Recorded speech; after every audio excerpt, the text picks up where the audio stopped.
తులారాశి వారు గంటలు లెక్క పెట్టుకోండి, గజగజ వణికిపోతారు.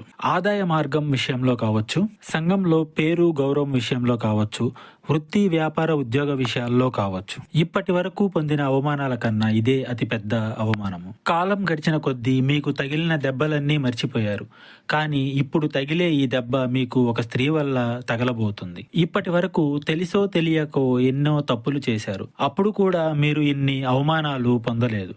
ఎవరో చేసిన తప్పిదానికి మూల్యం మీరు చెల్లించాల్సి వస్తుంది. అనుకున్న విధంగా మీకు ఒక సమస్య వస్తే ఆ సమస్యతో పోరాటానికి మీకు సత్తా ఉంటుంది. అదే అనుకోని విధంగా సమస్య వచ్చినప్పుడు మీ జీవితం అనేది నాశనం అవుతుంది. అటువంటి పరిస్థితి ఈ సమయంలో మీకు ఈ స్త్రీ వల్ల కలగబోతుంది. మీ చుట్టుపక్కన ఉన్న స్త్రీ అని పొరపాటు పడకండి, కానీ ఎక్కడైనా ఉండవచ్చు ఆ స్త్రీ. మీకు కలిగే అనర్థానికి హేతువు ఆ స్త్రీ. కోపంలో ఉన్న శత్రువును ఏదైనా చేయగలం, అలాగే నవ్వుతూ ముట్టించే ఈ స్త్రీని మనము ఏమీ చేయలేము. గజగజ వణికిపోవడం మీ వంతు అవుతుంది. కొన్ని సమస్యలకు కాలమే సమాధానం చెప్పాలి. అలాగే మీకు ఇటువంటి సమస్యలు ఏమైనా ఉన్నా, ఏదైనా సమస్యలో మునిగిపోతున్నాము అని మీకు అనిపించినా ఒకసారి గురువు గారిని సంప్రదించండి.